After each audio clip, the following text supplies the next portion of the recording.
Anda kembali di Apa Kabar Indonesia Pagi. Tadi kita sudah mengungkit, kita akan membahas mengenai pendapat warga masyarakat terkait dengan Ponpes Al Zaitun yang dipimpin oleh Panji Gumilang. Seperti yang kita tahu bahwa isu ini memang sangat menyita perhatian publik, seperti bahkan dari pemerintah, dari artis, lalu juga dari pengacara, dari politisi, semua ini juga ikut turut memberikan pendapat mereka masing-masing. Tapi bagaimana dengan pendapat warga? Kita langsung saja sapa Fahada Indi dari lokasi Car Free Day Tamrin, Jakarta. Selamat pagi, Indi. Selamat pagi Yohana dan juga Kamarati. Ini pagi hari ini kita akan mendiskusikan ya hal-hal yang memang masih hangat diperbincangkan. Yakni mengenai kontroversi Panji Gumilang yang belum juga menemui titik terang. Meskipun belum ada titik terang mengenai kontroversial Panji Gumilang, belakangan ini justru ada sejumlah tokoh masyarakat ya dari berbagai pihak begitu yang secara terang-terangan memberikan dukungannya terhadap pemimpin atau pimpinan dari Pondok Pesantren Al Zaitun Indramayu tersebut. Nah, pagi hari ini saya ingin mengajak sejumlah warga di kawasan Bundaran HI Jakarta untuk berdiskusi mengenai hal itu dan juga nanti akan ada pengamat pondok pesantren yang kita ajak berdialog. Nah, sekarang kita ke warga terlebih dahulu. Di sini selamat pagi, ada Mas siapa ini namanya? Ulfi, Mbak. Selamat pagi Mas Ulfi, ini saya ganggu olahraganya sedikit ya. Ini mengenai kontroversi Panji Gumilang. Tahu nggak nih Mas Ulfi kalau belakangan nih banyak tokoh yang memberikan dukungan secara terang-terangan terhadap Panji Gumilang? Oh iya, memang dalam beberapa bulan terakhir ini headline di media sosial itu muncul ya. Prinsipnya memang kalau ada kontroversi, kemudian ada dukungan, kemudian ada kontra lah dari pendapatnya Panji Gumilang, itu saya rasa itu keniscayaan.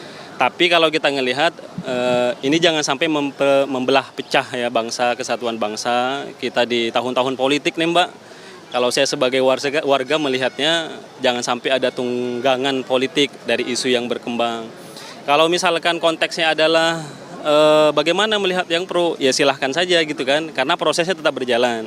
Setahu saya kita negara hukum, prosesnya diikuti dari awal, ada keterlibatan MUI juga seperti apa. Kalaupun nanti bisa melanggar ya nanti kita lihat ininya ya ujungnya seperti apa gitu kira-kira. Itu menurut saya sih Mbak kalau dari warga. Oke, jadi Mas Ulfi berpendapat pro kontra, it's okay, nggak masalah, asal jangan sampai ditunggangi kepentingan politik, terutama ini mendekati 2024 begitu ya? Iya, betul, begitu.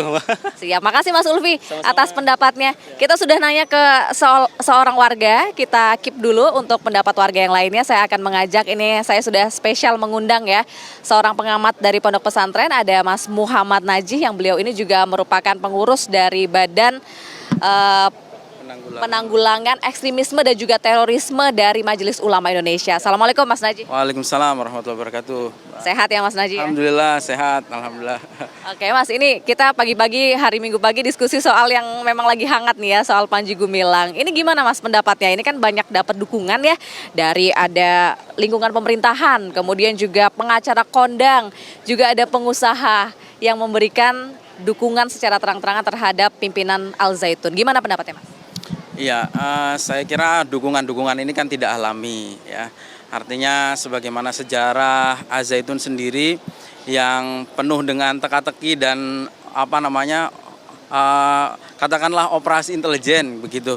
Saya kira pihak yang sama juga pasti akan melindungi. Jadi sudah diprediksi sebetulnya. Dan saya kira sekarang Panji ini kan sedang melakukan psychological war ya. Artinya kalau bahwa Panji ini sakti tidak tersentuh hukum itu kan sudah dari dulu ya. Artinya bukan hal yang baru. Kalau misalnya pemerintah saat ini misalnya gagal menangani Panji, ya itu hanya mengulang sejarah masa lalu. Karena dari tahun 60-an kan semenjak NII dibubarkan sebenarnya sudah banyak tokoh-tokoh NII yang ditangkap, termasuk teman-temannya Panji Gumilang. Tetapi Panji Gumilang sendiri kan selalu lolos. Kemudian Panji Gumilang ini juga selain NII dia juga pengikut dan penyebar ajaran Isa Bugis.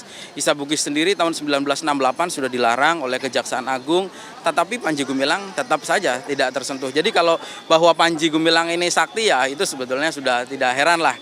Ini hanya mengulang sejarah. Dan ini kan kalau kita lihat proses hukum sudah berjalan, bahkan sudah penyidikan, sudah ramai di publik semenjak 3 bulan terakhir, tapi kan tidak pernah ada tersangka. Panji Gumilang sendiri juga sampai saat ini mungkin masih jauh untuk ditetapkan menjadi tersangka gitu. Jadi Jadi kasusnya memang kita lihat belum ada kelanjutan yang signifikan begitu. Iya, betul. Belum ada perkembangan yang signifikan saya kira gitu.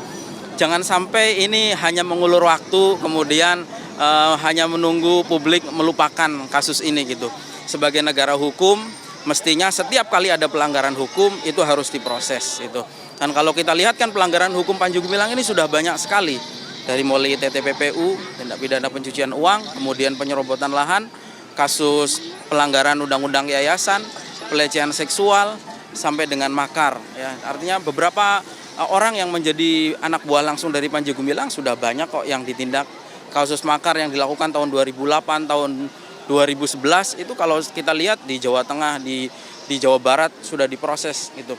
Artinya ini kita tinggal menagih komitmen pemerintah untuk menyelesaikan kasus ini. Jangan sampai ini menjadi bom waktu berlarut-larut, jangan sampai hit and run gitu ditangani hanya saat ada kegaduhan saja. Tapi Mas Naji ini kan pendukungnya Panji Gumilang juga background-nya ini bermacam-macam ya. Nanti kita lanjutkan lagi sebenarnya ada apa sih di balik dukungan terhadap Panji Gumilang usai jeda pariwara berikut ini.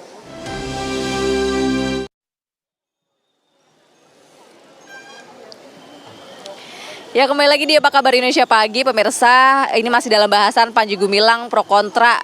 Dia ini dapat dukungan dari sejumlah tokoh di Indonesia. Kita tanya pendapat warga lagi. Halo Ibu, ini Ibu siapa Bu namanya Bu?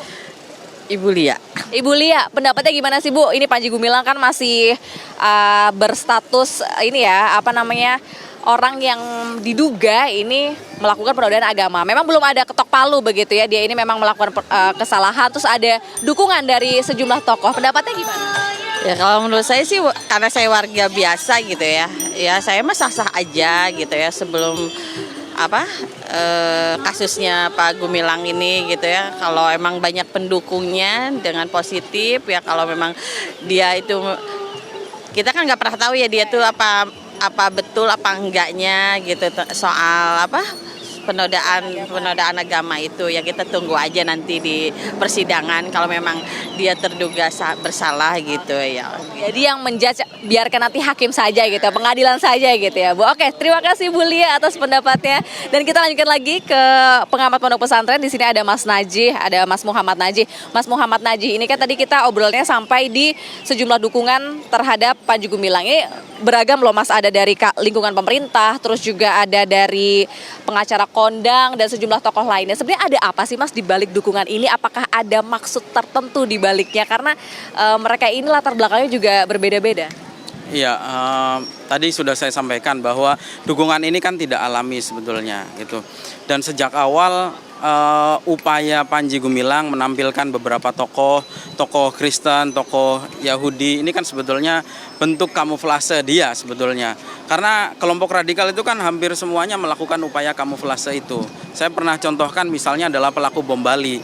Ketika pengungkapan kasus itu, di laptop pelaku ini di desktopnya isinya adalah video porno. Sebetulnya ini kan untuk mengelabui aparat gitu.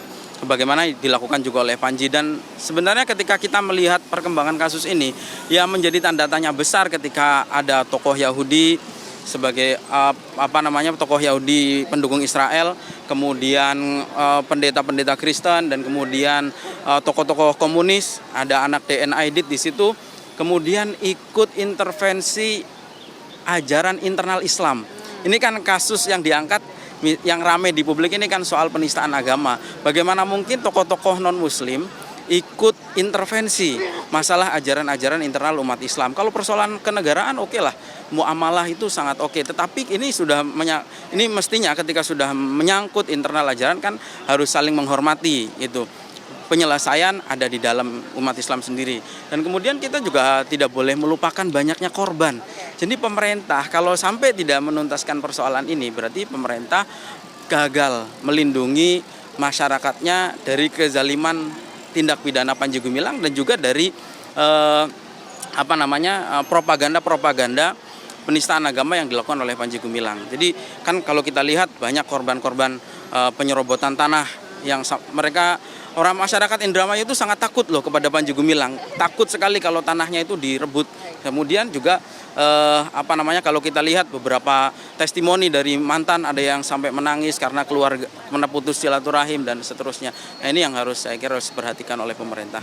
Berarti solusinya adalah pemerintah ini segera menentukan sikap ya. Ini sebenarnya Panji Gumilang termasuk penodaan agama atau tidak, begitu ya? Betul. Saya kira dalam kasus ini pemerintah diuji. Apakah masih sama dengan yang dulu?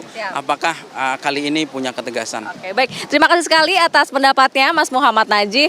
Dan itu dia Yohana dan juga Kamarati, sejumlah pendapat dari warga dan juga pengamat pondok pesantren. Sekarang kita kembalikan ke studio untuk bahasan lainnya di Apa Kabar Indonesia Pagi.